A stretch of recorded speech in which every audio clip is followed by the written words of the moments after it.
heritage-listed Halong Bay is a major tourist attraction in Vietnam, and rightly so. The bay is home to over 1,000 jungle-clad limestone pillars, several of which are hollow and contain enormous caves.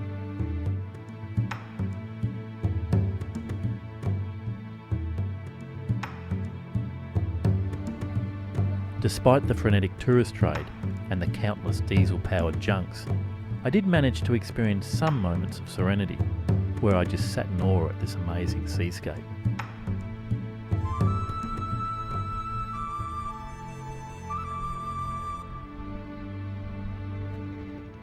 I next visited Cat Ba Island, the largest island in the bay. Half of Cat Ba is national park, its limestone hills not suitable for farming. I found a great little seafood cafe and befriended the owner. I asked Tuan how tourism had changed the island.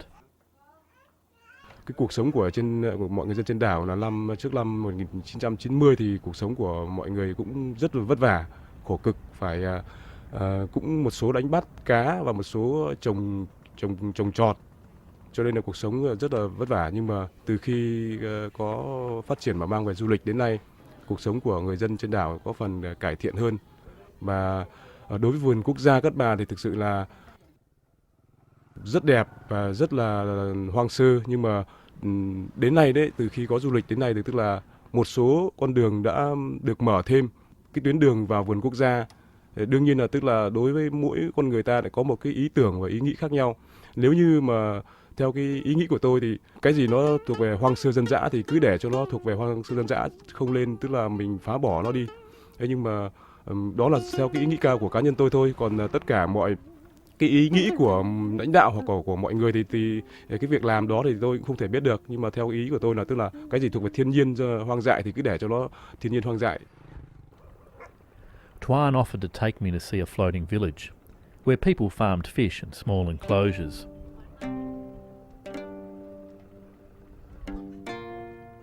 Families live here full time, only visiting shore when they need supplies.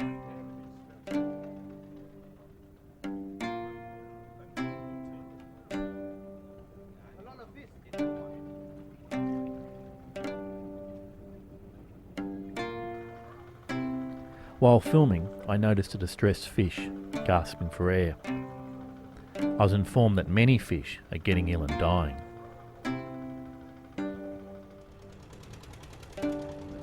I'd seen a lot of pollution on my Halong Bay tour, fuel spills and floating debris. It seemed tourism here was a double-edged sword, providing both a livelihood for the locals, but also destroying the very thing people came to see.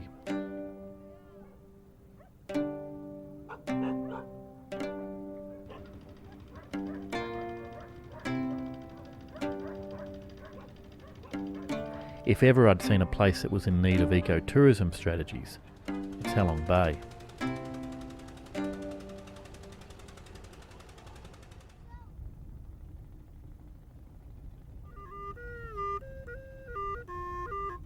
My trip to Vietnam has come to an end.